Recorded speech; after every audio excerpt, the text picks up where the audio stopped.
Hi all. Hi. Hi all. And that is all there is, all. That's what we point to. Non-duality. They call it non-duality, but people get locked and start arguing and fighting over that term even. Yeah.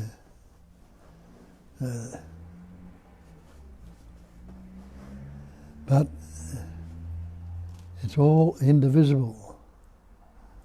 One without a second end. I say all, it's a totality.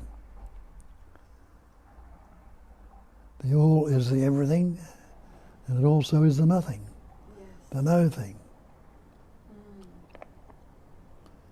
So if it's indivisible, can it be great or small? Can there be time or space? Okay. If it can't be great or small, 1,000 years or 1,000,000 years can only be now, without division. Now can only be 1,000,000 light years, or whatever you like to call it. Years, not light years. So it's all exactly as it is. Suchness, such as it is in itself. If you've looked at any of these scriptures or texts, you've seen all these terms used before. Maybe we haven't recognised what they actually stand for or actually mean.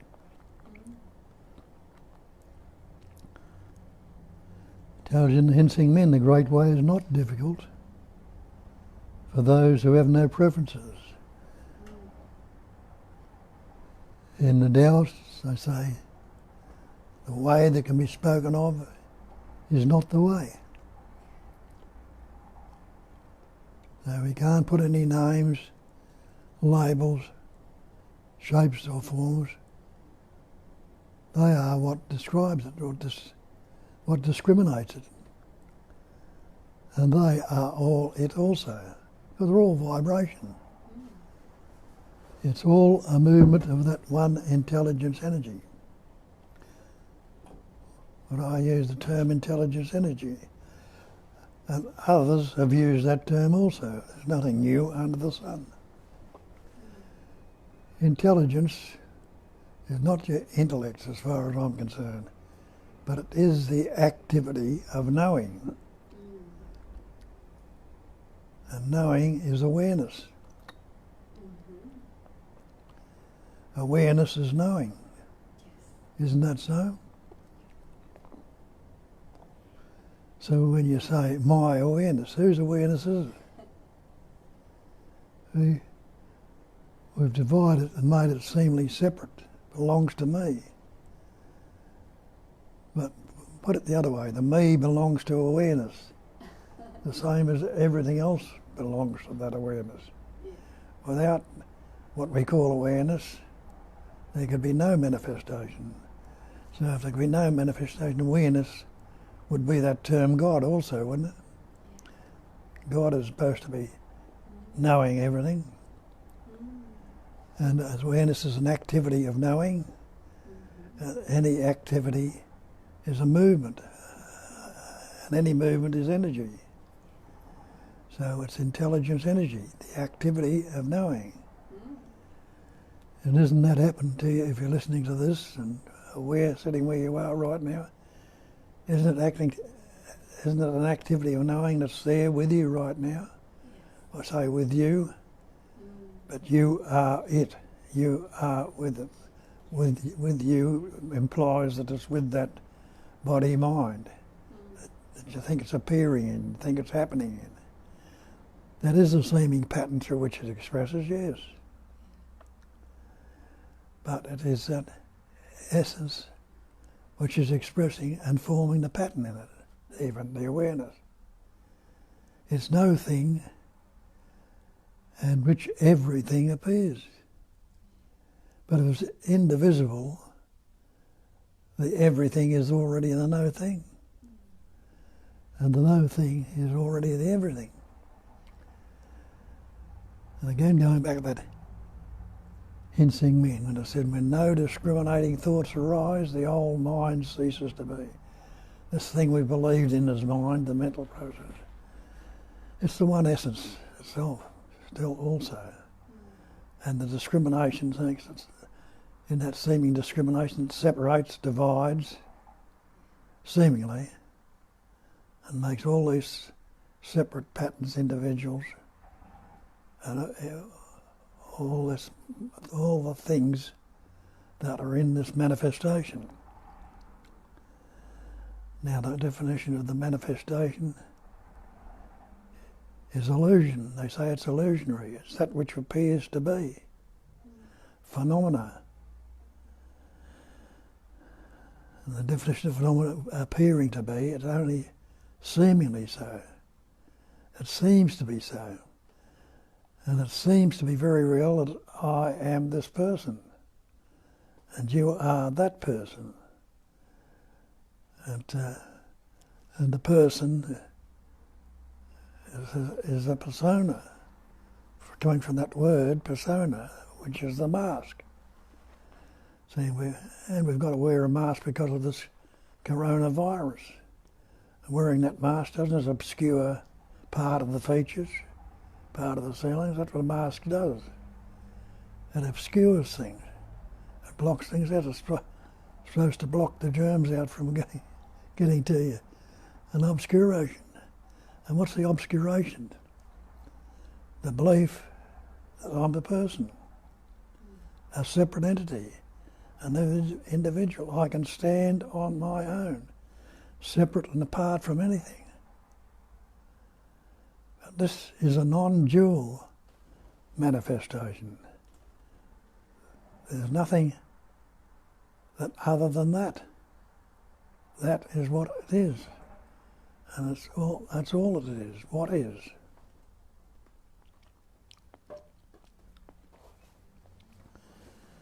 What is means it's unaltered, unmodified, uncorrected, no preference, no partiality, no comparison.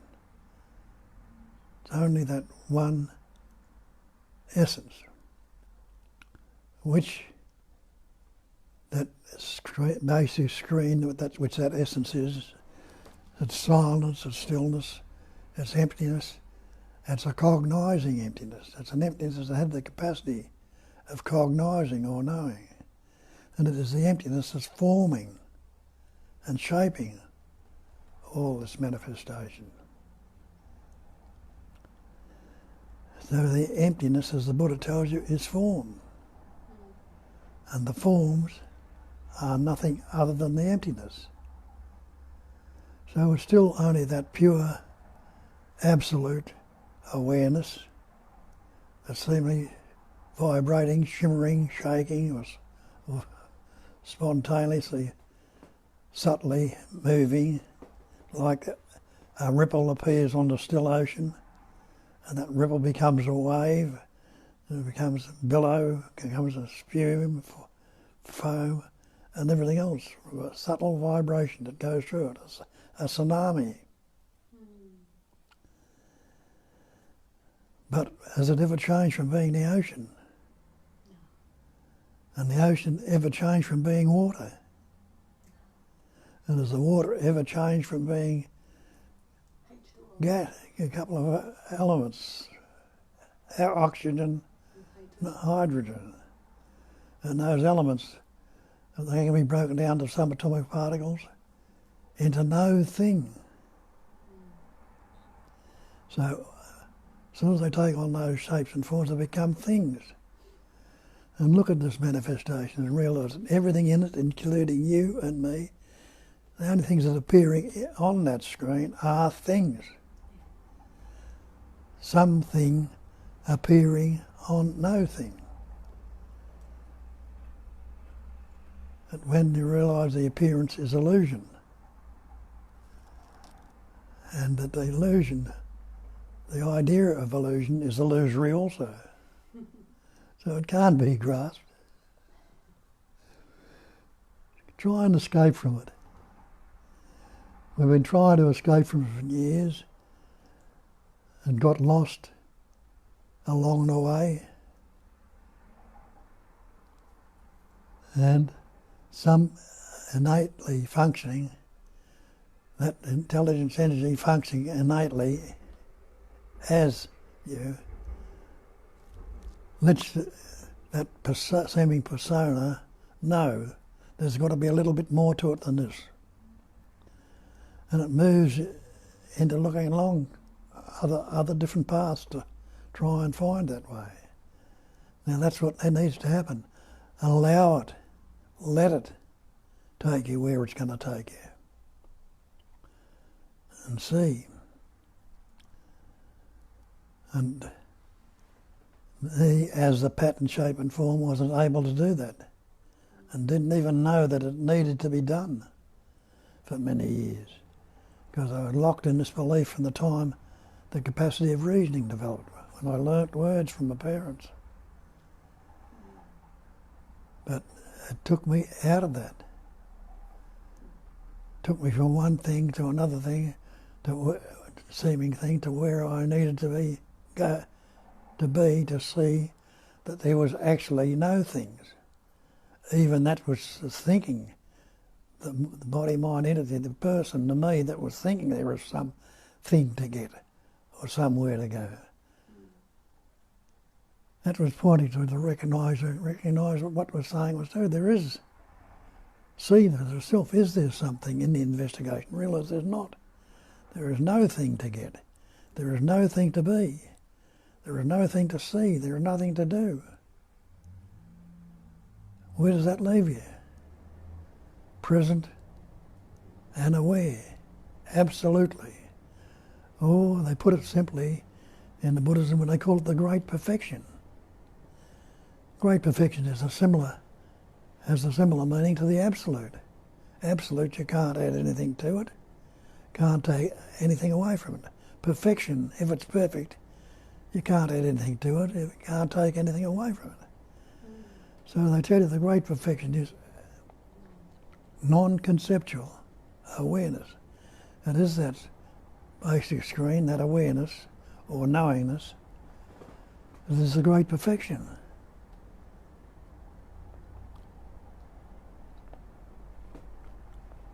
So, abide, recognise and abide as that. That is the great mantra, if you want to repeat a mantra. I am that. That is what I am is. Like Moses on the mountain when he realised, I am that I am. I don't have to go anywhere to look for it or find it. Why? I've always been that. Yes. I am. And he was able to do great, so-called many things in those biblical statements. Whether they're true or not, who knows? But you can recognise the truth in a lot of it. In the recognition of it, it's yours then. But if you're just mumbling it in the belief that it's true and trying to say it's true, you don't. Know thyself is the great call. Know thyself. Who or what is thy or myself? Well, the very word, thyself or myself, doesn't it imply that it's something that I think I have got? I am myself. But that is the personal self, the conceptual image. And it's not this body-mind self that I'm believing I am. It is the one self. That's all that there is. As they say, describe it in Hinduism as self-shining, ever-fresh presence awareness. It's present and aware. It is that awareness that's with you right now. Are you unaware right now? You realize, no, I am not unaware, or I wouldn't be able to hear, speak, say, or think this if I was unaware. But I am awareness. Yes. But I think attribute this body-mind to being aware. But awareness, but the body-mind is just another pattern or another thing appearing on that basic screen, like the tree, like the cloud, like the sun, like the stars, like the planets, like the bodies, like the minds, like everything. Everything that appears is appearing on that basic screen. And a thing is not the actual. It is only appearing on it. So it is appearing, something appearing on the no thing. We'll have a look at that one. Can something appear on the no thing? Can seemingly so, like a dream appears on that no thingness. When you're asleep, there's no thing going. A dream appears. But how real is the dream when you wake up? And yet, in that dream there were mountains, there were rivers, there were streams, there were buildings, there were skyscrapers, high-rise buildings, there were trams, there were cars. All these things were appearing in that dream. Where did they go when you woke up? How solid or substantial or real were they? When you wake up, they disappeared. And what did you wake up to? Well, you wake up to this seeming dream of things that's appearing in right now. There's, looking out the window here, there's trees, there's flowers, there's electric light wires, there's street lights that are not light anymore, there are clouds, there are blue sky, space, there's movement in the tree, an activity in the tree's not moving, the wind's moving it. The flag doesn't move when it's on there, but the wind moves it. What's the wind? A vibration, air. What's vibrating in the air? What's stirring it? The same essence that's causing you to breathe, your heart to expand and contract, your food to digest. It's rolling the earth around the sun. It's functioning in the smallest, minutest way and in the greatest ways. The same essence. And it's not dividing into this. There's a little part of me got to blow the, cause the wind to blow, another me that's got the sea to rise and fall, or another part of me to breathe that human pattern, or the flea, or the bacteria cause a jump. It is the one essence that can express as everything, the amazing and wondrous intelligence of it, the knowingness of it, and all this diversity and all this human functioning. And I am that. I am that. But I've seemingly bound that down into this human pattern form, encapsulated in a cage of concepts, a body, a mind. Body's a word, a mind's a word. What's this body, mind without the word? And without other words to discriminate it against. Can you separate it now? Now take it away, or take yourself away, or you can't take yourself, take it away from that awareness that you are. Can you separate it? Can you divide it up from it? If that life essence wasn't functioning through it, you'd be a corpse. And that vibrating pattern wouldn't stay a vibrating pattern because as it continued to disintegrate and break down and rot till the bones, even the bones and the sinews, all can break down into the cognizing emptiness again. The very soil that it breaks down into. So that was seemingly change. And it's transient. It's constantly changing. But see, if it's constantly changing, what is substantial or solid about it?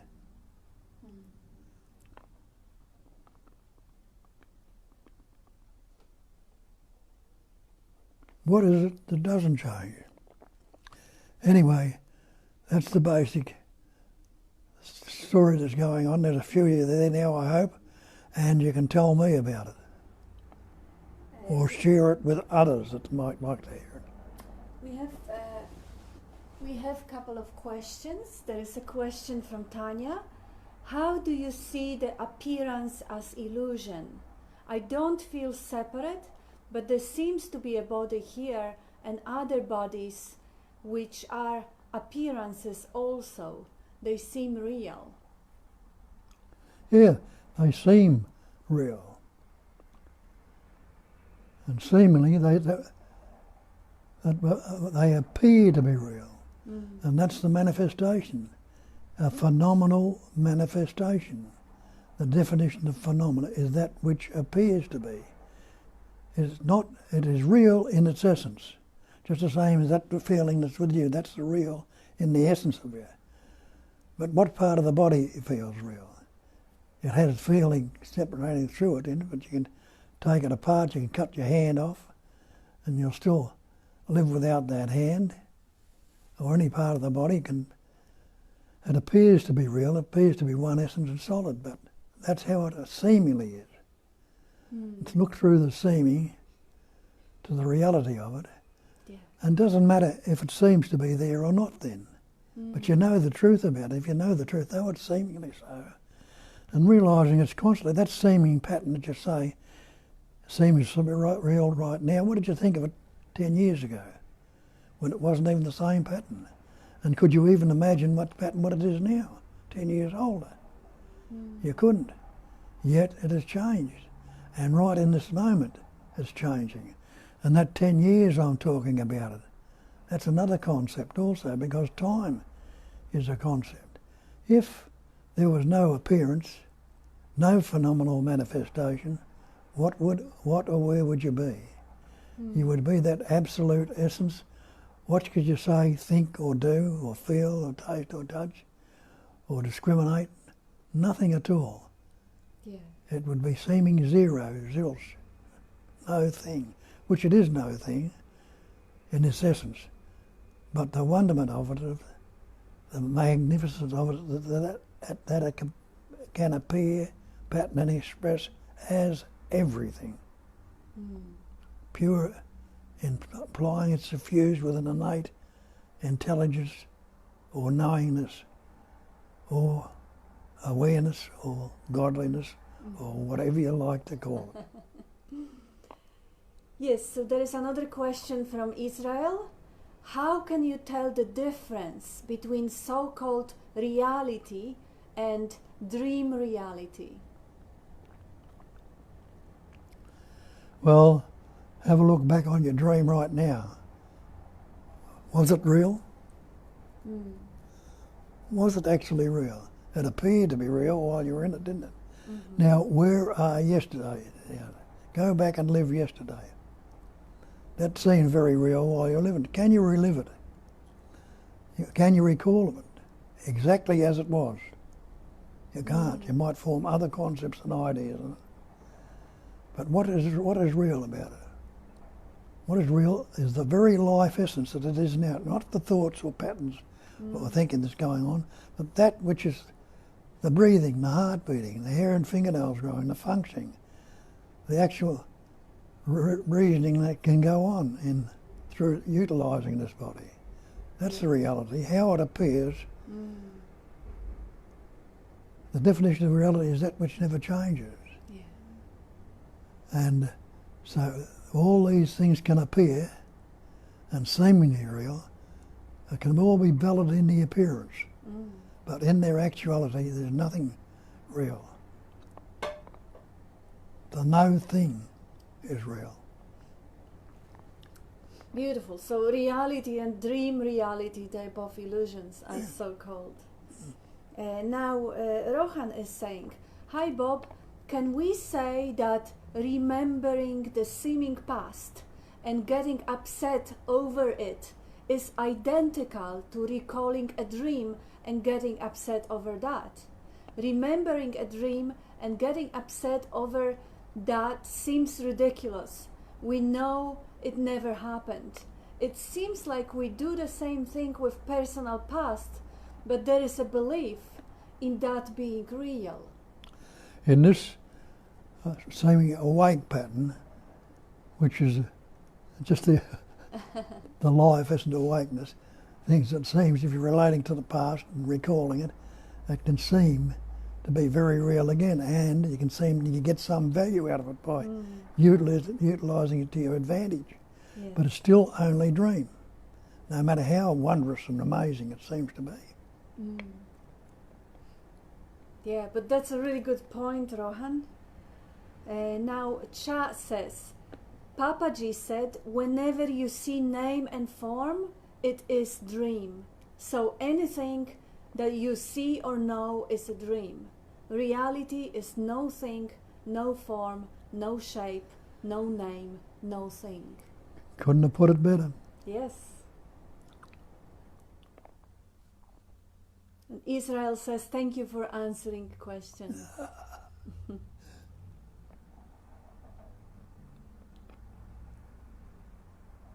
That's all for now. And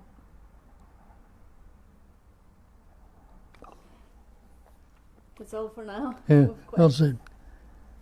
Papaji says it, many others say it, many others recognize. So it's recognised by many. But some of those, many distort it and get the wrong concept and wrong idea of it if they personally think that they've worked it out in the mind. But it comes to the reality, the truth, and just knowing the truth and recognising the truth. You can only express the truth, and that frees you from the belief in all these conceptual entities. You like to add anything? No, I don't know. We'll see what comes up. I'll help you. See what comes up. See what comes up. Hi everyone. I don't really have anything in particular, but things come up. So there is, the one is recognized by many, says Rohan. Yep, the one is recognized by many. And in fact, if you really look deep enough, everyone has the glimpses of recognition. They know it, and then they don't even know what they know, how much they know, how deeply they know it. They share it. And even that one is recognised by the many. Yeah. But if the many weren't there, could there be the one? That's right. Yeah, that's a good point. The many is the one also. And now, Cha, I was half asleep the other day and noticed the mind was just making up stories by itself. That's good to see, isn't it? That's really good to notice, because once you notice the mind making up the story, you already not the mind making up the story. You are the witnessing principle that is seeing the mind making stories. So that's already a freedom from the entanglement or the identification with the mind. You're not the story maker, you're the awareness of it. And Tanya, thank you. Yes, only the screen is real and unchanging. The pattern has never done anything. You are being lived. No chooser or controller. This can easily be seen if you watch the body over the apparent course of the day. The intelligence energy is what is functioning, not a separate person. That's right. The separate person is what is taking credit for functioning, for some of the functioning. Like the person, so-called the imagined controller, doesn't take credit for heartbeat, but it doesn't take credit for digestion. But it often may even take credit for indigestion. It occasionally takes credits for thinking, and it's just such a logical answer that Bob came up with. Like, if you are choosing your thoughts, stop choosing the bad ones. Stop choosing the judgmental ones and see how well you do. You can have 40 years of clarity and you see the situation and the label comes up spontaneously and the judgment comes up spontaneously. The credit taking doesn't, but the functioning, part of the functioning of the interpreting the computer is to throw out all sorts of associations and images and labels and names. And stay neutral unless there is judgment over judgment or preference over the preference. That's, this is nothing wrong. Now Tanya says, oh no, that we've been there. Yes, that's the mind's modus operandi, Jane says. And Bill, it's just this, wanting to add to or subtract from just this is life experiencing that something should be added or subtracted to just this. Just this always remains ever present, perfect and whole. That's right. Every activity is the same life. There is no even taking credit for activity is still another pattern in that life, the way that pure field of potentiality expresses. It expresses as the body, it expresses as apparent imagined controller in the body, it expresses as pattern of taking credit by the controller for the actions of the body. It is all just the dance of different software, different algorithms going and calculating and interpreting and playing out. And the screen or that space-like awareness is never touched by any content or any pattern or any behavior that is appearing on it. Whole, as he says, Bill's is whole, complete, total, absolute. All included. There is nothing excluded. Perfect. And nothing wrong. Yes, perfect. Israel, not driving the bus. We are just passengers. Yeah, we are the totality. Ultimately, we are the bus and the driver and the passenger and every little screw in the wheel of bus. Yes, it's indivisible. You can't separate. And Rohan, as Terry says, if we could choose our thoughts, we would just switch them off once a while and go fishing. Yeah. Or as Bob says, you would choose only blissful thoughts, only beautiful thoughts. But yeah, there is it's a great illusion that you are responsible for your thinking, because the whole world is responsible for your thinking. Your primary school teacher is responsible for your thinking. Your little brother. Well, you are the whole world. Yes. Yeah, ultimately, on the ultimate level, yes, everything is indivisible and interconnected. So it's just one thing dancing. It's just one crystal throwing out different colors. And Tass, morning Bob, hearing you talk of the vibration of the wind that moves the flag, cuts straight through all the idea of me to the fact of me. No counterfeit for you today? Tass. No, what for me today? Counterfeit. No counterfeit. Yes. Yeah.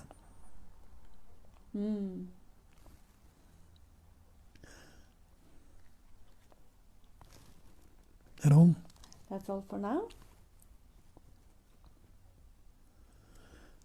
Come on, there's some good stuff coming through there. Yes, responsibility for thoughts, responsibility for actions, responsibility, ability to respond, which is preconditioned, which is already ingrained and is dependent on absolutely everything. Response, I say response is natural, reactive is based on thought. On thought. Reacting a previous thought. It hits me, I've got to react to this. But, if you're going, so many things you do responsible, just a natural response to it. See, I was sitting at the table this morning, I knocked something over, and before it hit the floor, I'd grabbed it. I couldn't possibly do that if I'd have tried. If you were thinking,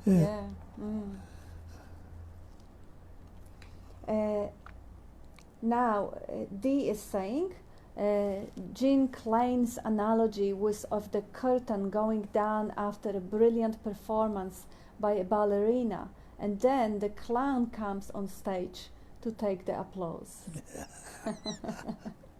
Is it a good analogy? Yeah, that's a good one, yeah. That's beautiful. And responding, Jane gives a couple of hearts to it. The idea of responding, response.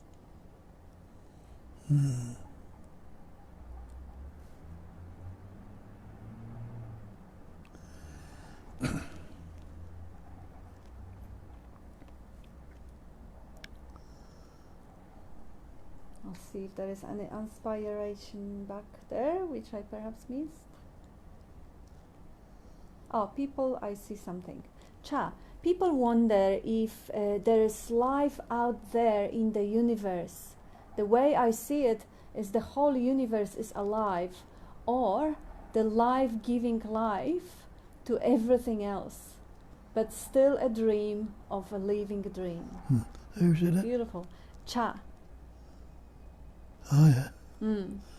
Yeah. There's only life. It's all life, isn't it? Life lives on life. Out of life, more life comes. But there's nobody who lives the life. The Sargadata tells us that. Yes. Nobody lives the life. Yeah, I like the word life more than the word God, because at least it doesn't have some sort of a sexual association to male-female. Yeah. Although in shamanism you actually have life is female, feminine, the Mother Earth, the life-giving Shiva Shakti. Yeah. Shiva is kind of dead and Shakti is kind of alive. But yeah. Shakti is the vibrationary aspect of it. Shakti dances, dance. It's a movement. Shiva is the static, the pure awareness or stillness, the basic screen.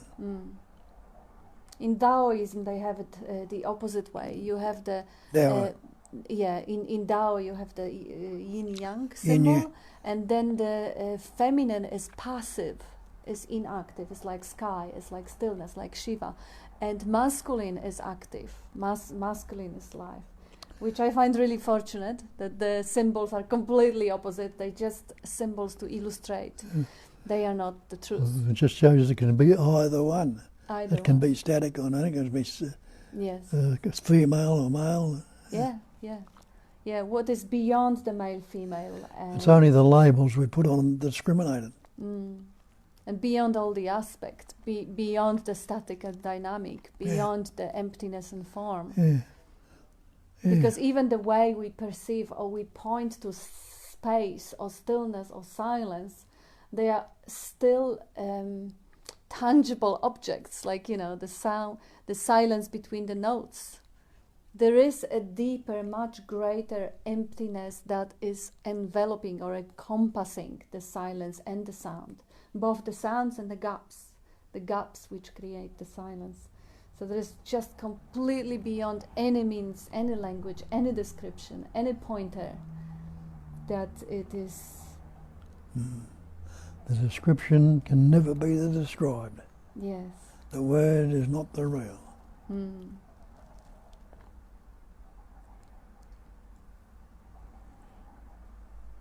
Map's not the territory. That's right. Yeah, yin and yang, Jane says, and Chik and Chong, Larry says. Yeah, there couldn't be two if there wasn't one.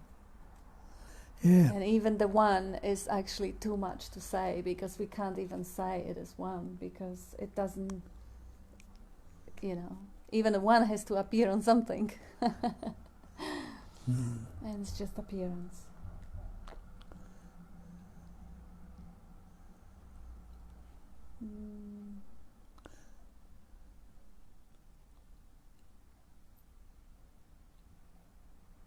Yeah, I'll get back to this one since we don't have any other inspiration for a moment, which Rohan was showing up that you can view the past as a dream.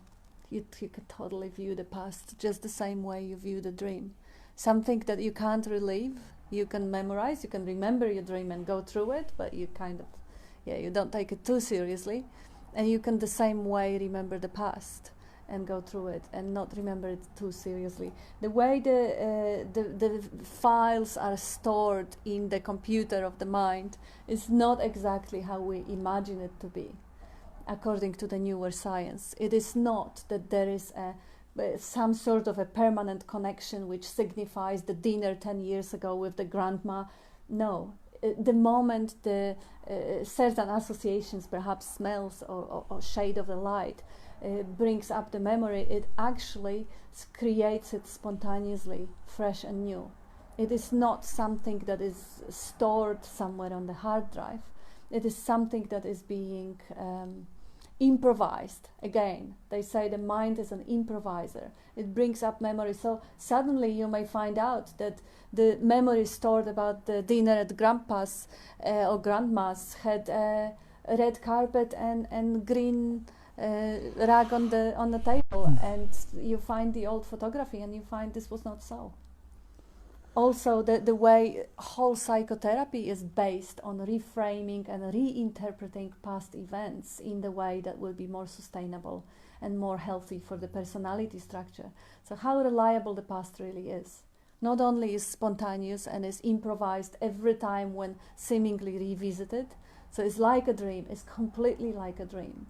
I can think about, let's say, my first love when I was in high school, and the images that will come will be completely different to the images that were that I was going through. They will be completely a dream, just like the daydream, just like imagination, just like picturing the trip we're gonna, let's say, take tomorrow. That's a dream. And this what Rohan is saying is it's just such a brilliant analogy. You can view it in the same way. But of course, the tendency is towards giving more reality to this waking dream and whatever it is associated, the present and past. This is part of the software. This is the part of the interpreting algorithm in the biocomputer. But knowing it, we can start seeing future and past as a dream. We can start seeing everyday dream. Like right now, we are sitting here, we can talk or think about, let's say, another continent or another location or another person. That's a daydream. It is not in the immediacy. My eyes are not reporting, let's say, on Spain. My mom lives there. Spain. My eyes are not seeing any Spain. My ears are not hearing any Spain. There is nothing in the immediate reality that would be remotely connected to Spain or my mom. So it is a daydream. I'm dreaming right now. I'm imagining dreaming it. So this is how much the dreams are completely entangled and ingrained in our daily reality. How many hours per day we have thoughts about what is not there. How often we have thoughts about the carpet that we're walking on. Not very often. But most of the dreams are what will happen or what was happening, or perhaps rehearsing some encounters that are not happening presently. That's all dreaming, and there's nothing wrong with that. That's part of the functioning. Just recognizing that pattern brings the freedom, shows how mechanical it is, shows that the moment of recognition, okay, there is some dream, Spain, mother, whatever is going on in the head. But here, the awareness of the dream, I am the awareness. And dream still goes on, it doesn't need me, it still goes on. So it's mechanical. The recognition, this is what I am. And dream rolls on just like, with the inertia. The energy went into the picture, the image, so that energy rolls it. And if the energy is not given consistently into it, it will just die out, and the dream will just fade away.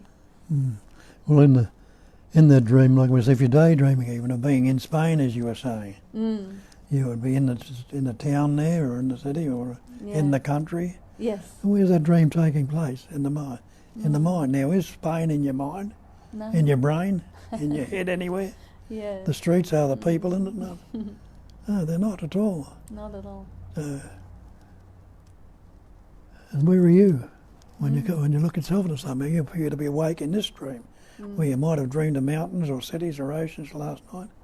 Where are they now? What were they contained in? They weren't there in reality. And if you're thinking about them even now or trying to bring them up or recall, what's the reality of them now? Where are you right now? Present and aware. Which things take place in that presence awareness. Now, there's all sorts of things take place, but as you say, you break it down, you recognise this wonderful brain we've got. Well, that little brain is, what is it? You can fit it in into your fist. A couple of liters. Couple of liters of water is 1.5 kilo average of, Yeah. of a gooey, watery jelly. Does that contain all these thoughts, feelings, and emotion? Is there a motor in it that say beat my heart, taking a breath? Yeah. Yeah, it's amazing. Now we have this. That was a question from someone. How do you actually tell the difference between the dream, the illusion? How you tell the difference? You know, like people in a loony bin, they are locked up because they can't tell the difference. I have the cousin who's got schizophrenia. She sometimes speaks to people who are around, seemingly around, but they're not. But for her, they are. Something's there on this short circuit there on the neuronal connections, and then suddenly the hallucinations. It also happened with the brain damage, with dementia, the hallucinations, lots of things. And how can you tell the difference? Well, the non-duality offers not to tell the difference. Just recognize it all as a dream. So it's to wake up to the fact. Yes. Wake up to the fact this is not actual. That's right, yeah. Instead of telling the difference, comparing, oh, this is more real, this is less real, the functioning is, of course, is preconditioned. We do not advise anyone to take seriously every like just someone who is insane is impossible anyway. The way brain function, it will function. The recognition comes from the place where the content is recognized as a content. The gradation of illusion are fascinating to explore, but not really essential for the recognition of what's real, which is that which never changes. The real is untangible. Real is the energy before it becomes form, is the potentiality before it is locked into one or other position of form, I mean. And we can have some more.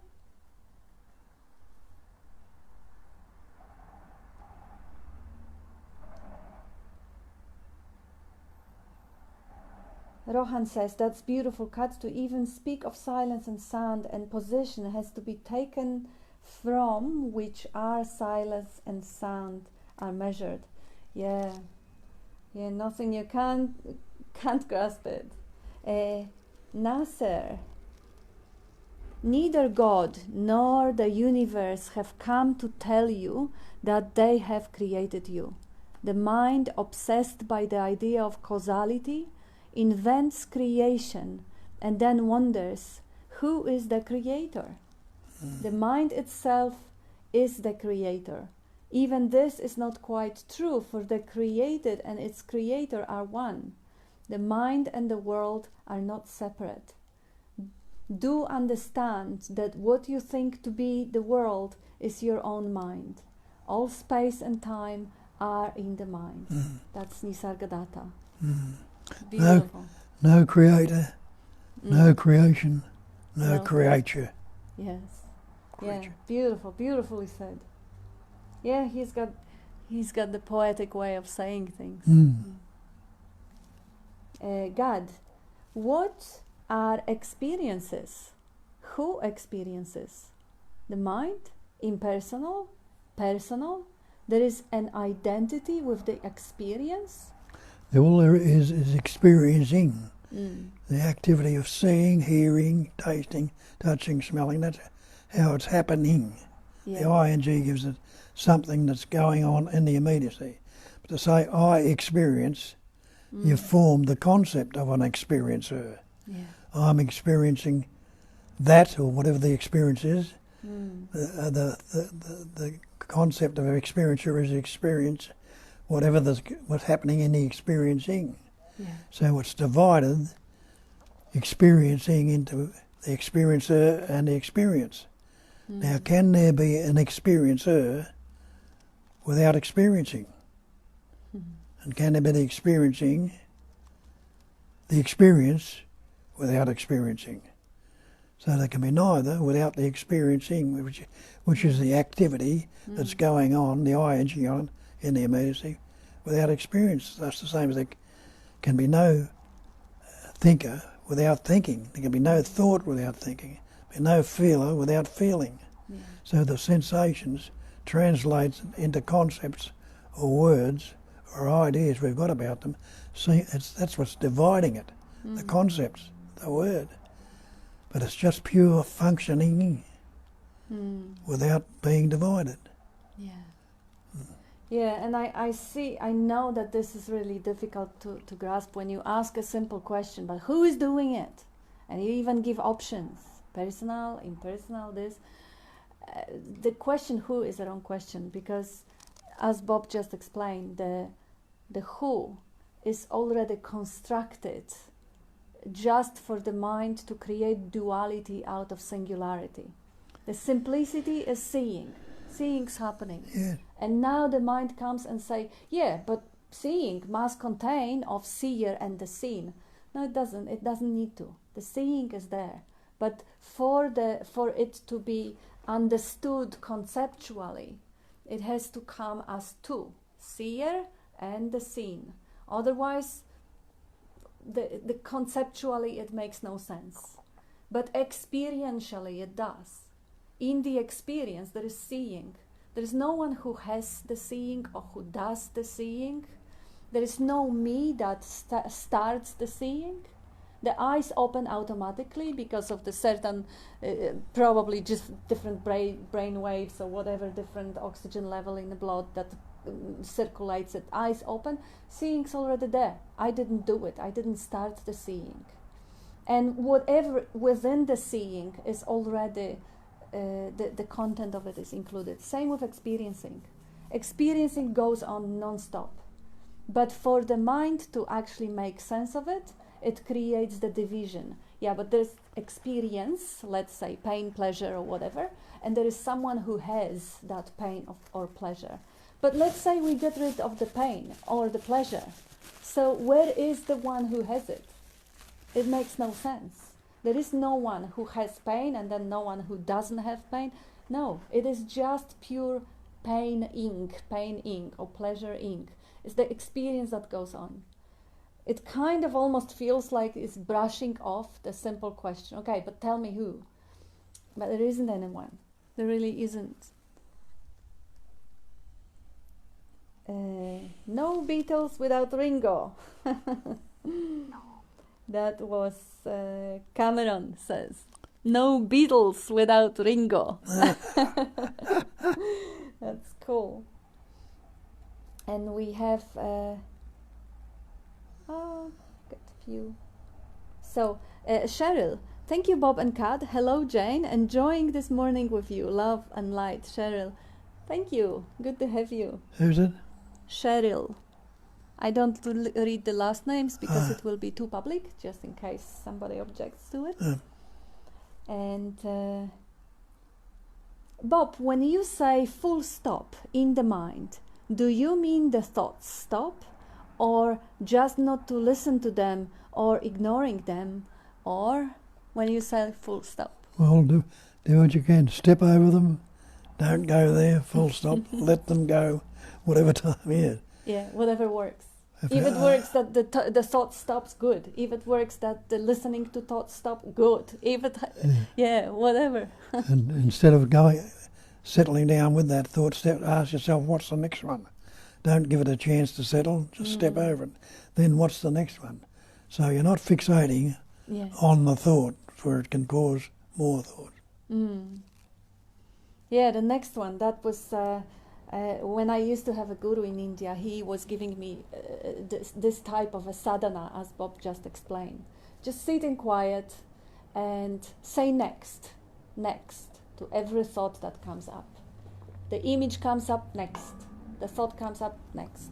In this way, the attention doesn't go and perpetuate the story. It's just next. Acknowledge and next. That's a little practice that I used to do. It doesn't mean that the practice is recommended to anyone or it should be done. Not at all. Life is the ultimate intelligence. If the life draws you to certain behavior, certain practice, certain meditation, just give the credit or blame to life. Because the idea that if I will sit 20,000 hours, then I will achieve enlightenment is simply ridiculous. Enlightenment is realization that there is no I to achieve anything. So any practice that I is performing is just part of the delusion of the dream. And now, that was a good question from Cha. Or you stop the thoughts, or you just stop listening to them, or you ignoring them. Yeah, whatever works. Or the other way, let the thoughts be free. Where they say thought free. And we think we've got to push the thought away or get rid of it. But leave it as it is. Let them go. Yeah. Let them go. Just let them, and thoughts will move on. And you realise that every thought moves on unless it's fixated on. As soon as you fixate on it, then it grows. The story starts. You have another one. Let the thought ride on your breath. Yes. Let it ride out on the breath. Yeah. It's being thought free. You can't rid it of it. But don't keep it locked up. Yes. And you can use an analogy like a rock in the sand. The tide comes in and washes over it and washes back around it and leaves it there. But if that rock was loose, it would carry it out with it and be gone. Now, the thoughts are not fixated in the head. So if you breathe out and let the thought go out with the breath, it's not there. And what do? You inspire when you breathe in. You bring in, you inspire. That's when the thought comes in with the breath. Yes. It goes out with the breath. Where else would you think it? Say, I think it in my brain. Well, all right. Well, what's your next thought going to be? No. That's where all inspiration comes from. When you're breathing in the thought. And when you're expiring and letting it go, you're letting it out.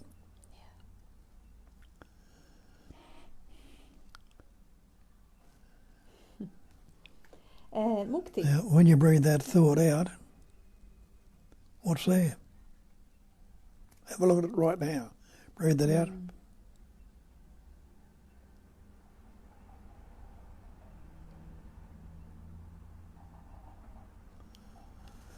Nothing. I can't even think another thought until I start taking the breath in again. That's right.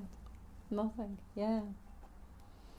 Mukti says, Nisargadatta said, the world that I see is my own expression. All the information I get about this world is my own information. Yes, but not the personal that's getting in this expression or information.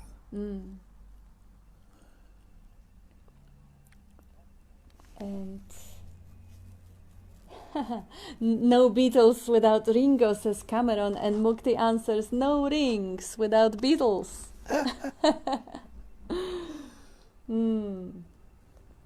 Jane's laughing, and Rohan. Nisargadatta on full stop. A quiet mind is all you need. All else will happen rightly once your mind is quiet. And the sun on rising makes the world active, so does self-awareness affect changes in the mind. In the light of calm and steady self-awareness, inner energies wake up and work miracles without any effort on your part. That's a beautiful quote. Yeah. Beautiful. I used to remember that quite frequently.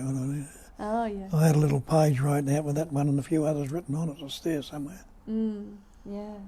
On the sun on rising makes the world appear. Well, without that arising at wakefulness, it's like the sun. No wakefulness, where's the thoughts? That's right. Yeah. Where's the world? That's right. And close your eyes and the world disappears straight away. Gone.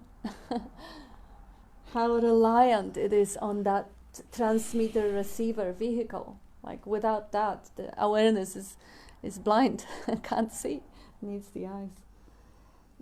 Alvaro, as always, a deep appreciation for the teaching, open heart, love beyond any words. Thank you. Muchas gracias. Beautiful. Yeah. And you see it. See it coming through here from the different one of you, all of it. And that's in different ways, or some repeating quotes that I've heard from other ways, which are the truth, pointing to the truth. So it's quite natural and quite simple and quite easy. Yeah, but even picking the right quotes shows the level of resonance of what appeals. Thus, you are not paying attention to what is going on. We are paying attention to the interpretation of what is going on. That is what Paul Hederman said. Very good. And there is a possibility to pay attention to what is going on. It doesn't have to be interpretation of what is going on. Like the way you look at the animals, they just respond to the environment, and primarily little children, babies, they also just respond to the environment. And later on we are conditioned to overlay the story, give priorities, meanings, and part of it is functioning, of course, the fact that we are prioritizing danger, and then all the news is full of danger because then it is heard. But still there is a possibility to actually see that overlay of interpretation, look past it and respond to. And that's what Paul's pointing out. Yes. And you're not paying attention to. Get out of the interpretation and be with what is. Yeah.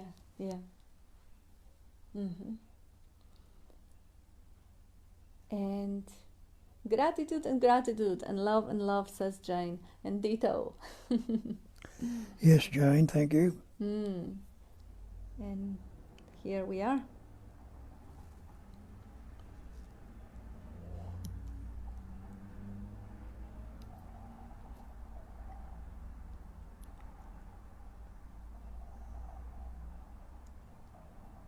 I think we have addressed everything. But the question is, there is another one. Rohan, but the question is, without interpretation, is anything actually going on? Yeah, that's a good differentiation, because now we would have to define what the interpretation is. To which extent, just like the definition of the thought. Like if your definition of the thought is any image in the mind that makes sense for the functioning, then we can say every animal has thought, because they can, to a certain extent, interpret and see the images, they recognize the faces or the voices. So that is part of the interpretation. One could say that the interpretation stops when you are unconscious. Or we can say the extra overlay of giving extra meaning and judgment is interpretation. It's a good one to point out. We're only discriminating and interpreting by the words, the vocabulary we've taken up to express and interpret truth. Yeah. Yeah, so if you say, like Bob just defined it, that interpretation is only the conceptual overlay using words and language, which means, that I'm not interpreting that in this room there is a carpet, there is a sofa, and there is a window. That we would call another word, but I would say the carpet is ugly, the sofa is dirty. That is the interpretation. Yeah, but I always like the precision in this one, because what you point out, Rohan, absolutely, you could actually understand interpretation as any type of a computing which makes sense of the world. And now without interpretation there is nothing going on. Because if you don't understand the impulses that come through the eyes and ears, then you don't project the world. If the connection in the brain would be the basic interpretation, that basic computing that brain is performing. Without that going on, it's just a dropping into the silence. Yeah, and the world disappears. Into the stillness. Now it appears before your eyes, but you're seeing no thing, yet it is seen. You're not putting labels on it, you're seeing it. Yeah, again. It's just a pure seeing. Yeah, it depends how deeply you disable the interpreting. Because it could be also disabled by anesthetics. It could be disabled by certain substances. and then there is no understanding. You look at your hand and you don't really understand what it is. That's the computer is just so complicated and so sophisticated and so miraculously functioning that we can very often argue over the words, what they mean. But yeah, I like the word, you cleared it up. Conceptual interpretation is what can be avoided. That's it. I haven't cleared anything up, you know. Yeah, it came up through you. Yeah, well, if it clears up, it'll clear up. If it doesn't, Yeah. it doesn't. Mm-hmm. Yeah, but it was good. The silence between the question is the best bit. Yeah, if you yeah, wonderful that you can see it this way. And that silence was behind the question also. Underlying the question. Yeah, underlying the question.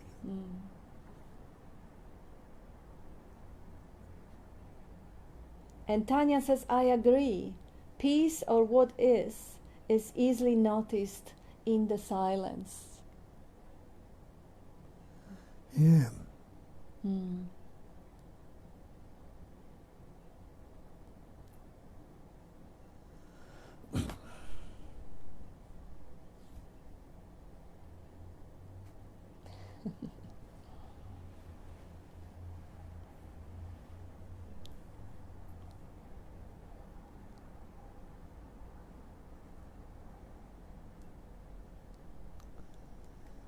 As the Sagata says, my silence sings.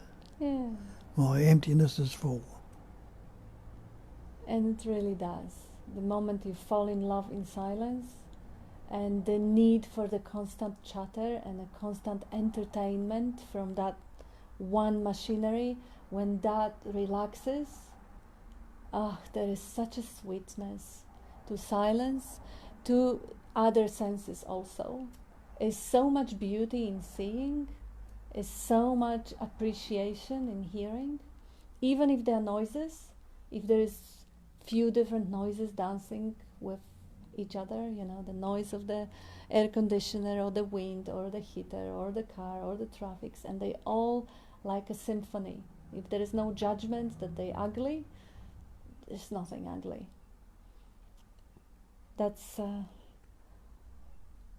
beyond silence, because there can be no attention paid to the senses. That's a silence beyond the senses. And so much effortless clarity, Bob, Jane says. Beautiful. The silence between each word too, or each thought. Yes, Michael. I love that, Bob. If it clears up, it clears up. If it doesn't, it doesn't. If there is trying to answer or help, there is someone with an agenda, a me doing. Well, yeah, if the credit is taken.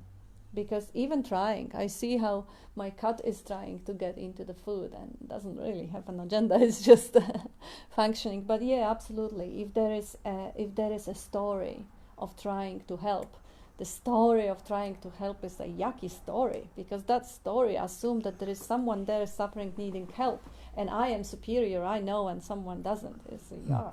Well, trying is just the same as I try, as I see, Yeah. as I think trying is the actual functioning. Yeah.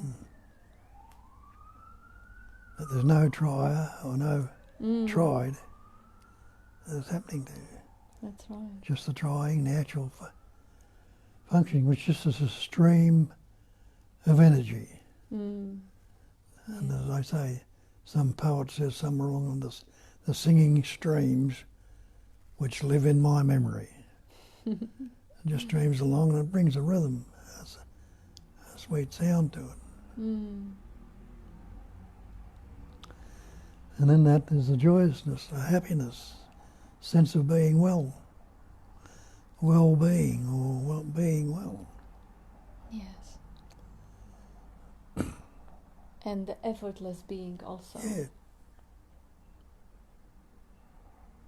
A stream of energy, Mukti says, yeah. Just a dance. Mm. Mm.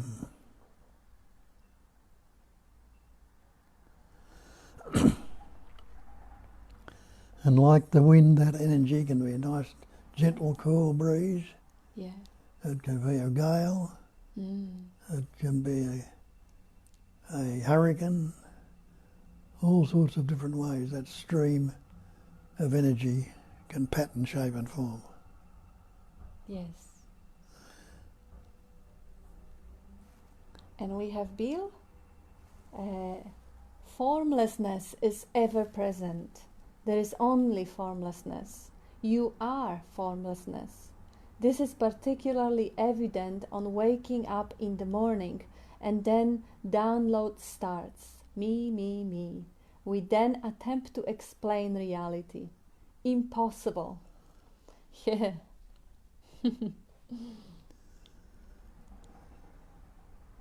Yeah. Yeah, it is amazing how you wake up and you don't even know what day of a week it is. I remember sometimes we get up in the morning and we don't even get up. We just open our eyes and Bob is asking, what's on for today? And I don't know. What is it? Is it Monday or what is it? Ah, okay. Now the download comes up, the preparation for the day. Spontaneously, when you wake up, you don't know what you are. Just at some point, you may recognize where you are, but this is ageless, timeless, spaceless sort of a being in which the senses are warming up to start projecting the reality of familiarity of the world we know as we know. Now we have another Bill. As Bob said, letting the thought go with the breath. Another thought doesn't arise until you take your next breath. Yeah, it's amazingly helpful, that little suggestion.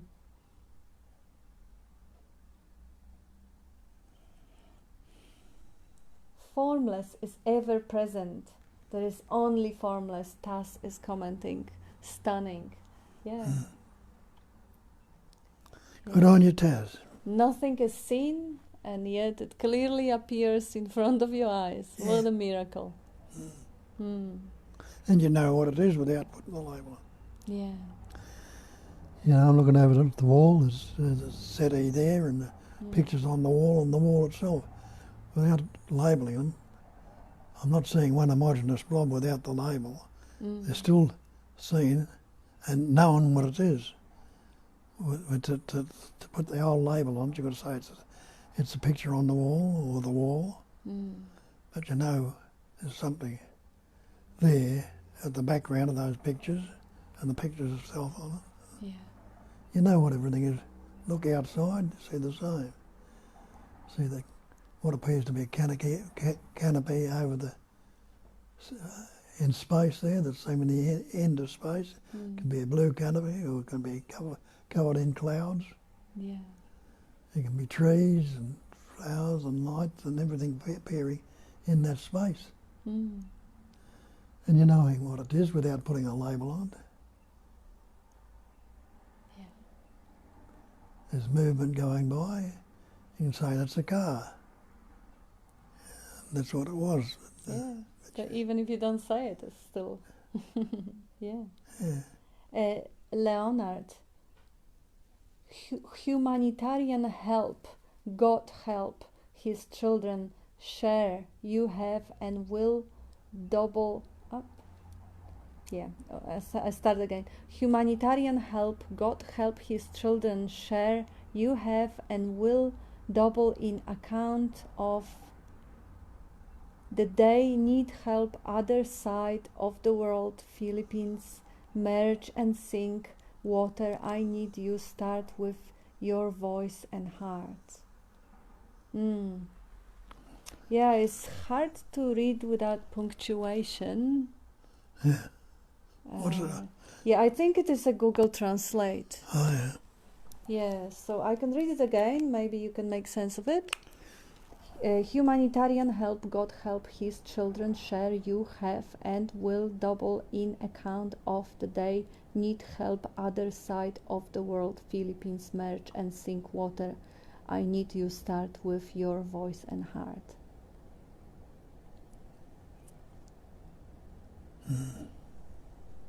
Yeah, it's really, really hard to make sense of the message if it's just. I would imagine there would be 3 or 4 sentences here. And thank you, Leonard. I believe there is a message, nice reminder about exchange of help and start with the voice and heart, which yes, I God helps His children. Let pure awareness recognize that, and that helps. Yeah, I don't think there is a question here. I think it's just a reminder, and thank you, because it doesn't seem like there is anything to comment on answer. Rachel, the present is present. It is already there when you look. That's right. That's right. Pre-sense awareness. Pre-sensory, yes. And D, when just watching thoughts, some are overwhelmingly attractive. If we can spot this before becoming them, it is critical examination of the thought, the best approach. Yeah, it can be handy if you know which thoughts are particularly addictive or attractive or seductive. Yes. Yeah. Thoughts come up. Yeah, they do, and some are more attractive than the other. I know people who are suffering from the so-called procrastination pattern.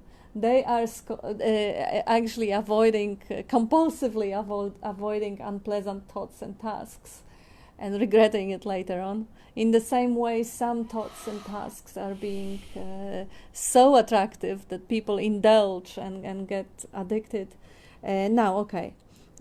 Barbara, thoughts come to mind, not my mind, but the mind of God.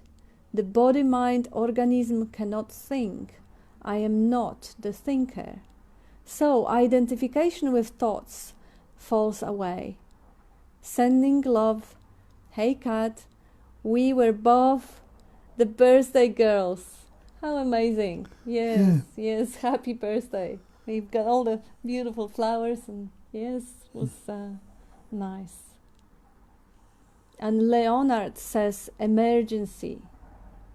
Emergency, yes. So start with your voice and heart. Yeah, I'm not quite sure what to make of it. But there was no question.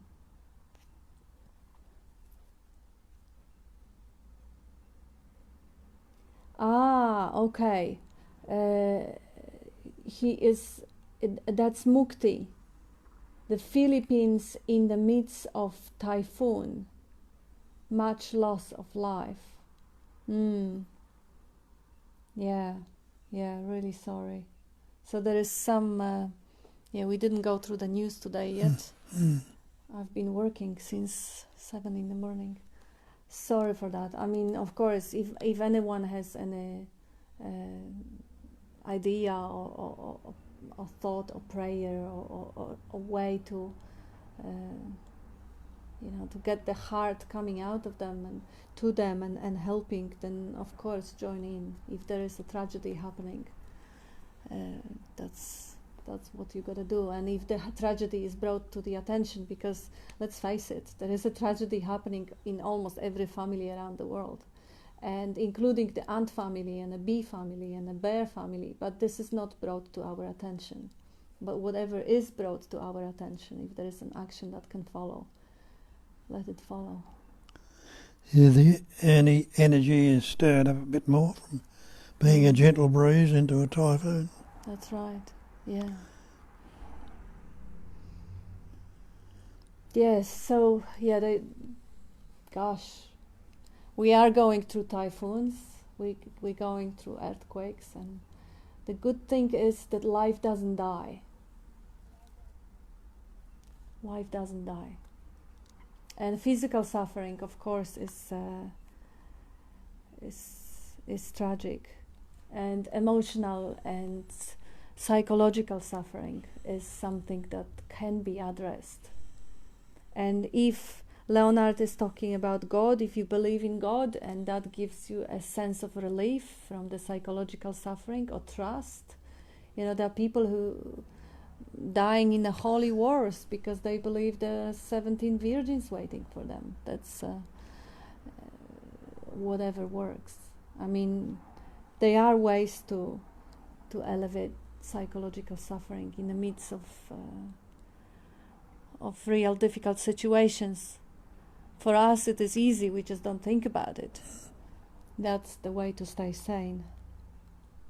And if the action is to be addressed, if there is a imminent danger happening, the body usually masters the cortisol fight, flight, freeze response, and the action happens. Thinking is not that essential when the action is happening. And Mukti also says, "So sorry for your distress, Leonard. Sending much love."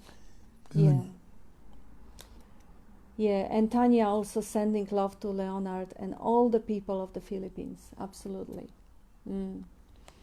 And yes, and all the tragedies around the world that are happening. Also in the world of animals and forests and airs and birds, and it is part of life. The pain, the loss.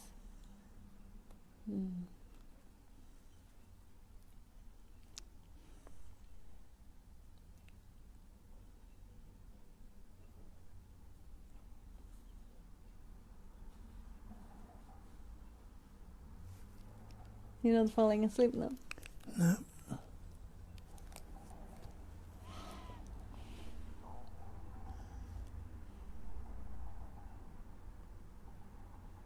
And now, John David, love you, Bob and Kat, always in my heart. And ditto, John. Yes, Jane. Julia says, when my father died, the most supportive question I could ask myself was, if I don't believe that we are bodies, can I find where we are separate? This always helped when I felt lost. And Otelin says, sends love. And Barbara, the flow is pleasure and pain, sending so much love to all. Yeah, it's even not as much pain in loss of your own life, but the loss of life of the close ones and dear ones.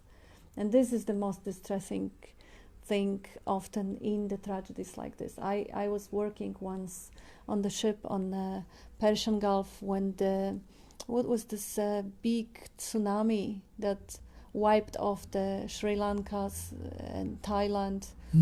And oh my God, there was a man there, hardly spoke any English, a big, very dark-skinned man who could not find the way to figure out if his family was wiped off the planet, the face of Earth altogether. Everything was showing up that it was. The island on which they were living was underwater. So this is something that it's been, I don't know, over 10 years ago, and life goes on, but those are things, those are traumas, and those are situations that happen in that waking dream. Yes. And are part of it. The loss of the dear ones, the loss of the loved ones, the being in danger is part of it. I remember when I was going through loss and Bob was actually pointing out to me, that was the point where concept of time, because all the suffering is conceptual and the time is conceptual, the concept of time and space was actually helpful. I was going through loss and he asked me, have you ever been through loss like this before? And yes, I have. And where is it now? Not quite there. So opening it up as much as possible, and just connecting to that resilience of life, and knowing that it will change, that however difficult it is right now, and it may be tragic, but it's not going to be like this forever. Even if the loss will be irreversible, it is going to change, and I hope it will change to better. And we have another. Now we have thank you messages. I think we are reaching time. Thank you, dear Bob and Kat, and enjoy your break. Thank you, Bill. And Mukti, thank you everyone, and love to all. Grateful love to you, Bob and Kat. And Leonard, God and feel the world our home. Heal the world, planet, trees, save animals and the world. All of it, the midst of all needs, and feel us and help yourself, and needs one help you. Yeah, I kind of feel it's hard to grasp the message with no punctuation, but I can feel your energy, Leonard. It's generally about just waking up to the whole tragic situation in which the planet is, all of it. God is, tell him that God is with him, or he is with God. Good. If you like to use that term. Yeah, yes. God, which is the presence, they call it Lord's presence or the life's presence, is with you all the time. It cannot. If it moves away, all your problems are over. So that life essence presence is always with you. God is always with you. Is dwelling within you as you. Yeah, the more open to it you are, the more open, yes. The more release will come about. And the more evident it is. That was Muktananda, you said, hey, God is dwelling in you as you. Yeah. So that life's presence, that essence, so overlooked, is never away, is always there. And Kathy, understanding with the mind is a world away from the experience. Only then is knowing. From this viewpoint, the truth of oneness is always seen. That's exactly right. Yes, understanding conceptually versus experiencing is the world of absolutely a world of a difference. And John David, after my death, my body will be transformed into space. So why not presume it is space now? Nisargadatta Maharaj. That's exactly right. Yeah. Beautiful.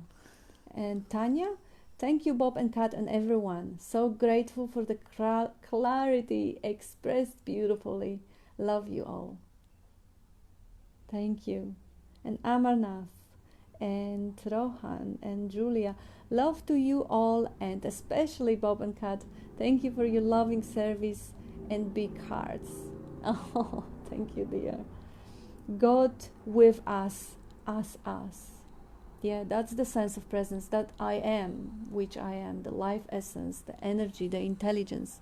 That is the godliness. That is the... it is all given. We ask for nothing. All cosmic creation. That's Barbara. And Taz loves the quote, which... who was this quote? That John David wrote the quote about the body being nothing, and being Nisargadatta's quote about body being returned to space. So why not assume it is already a space, which it is, of course. Thank you, dear. Scheiman says. Yeah.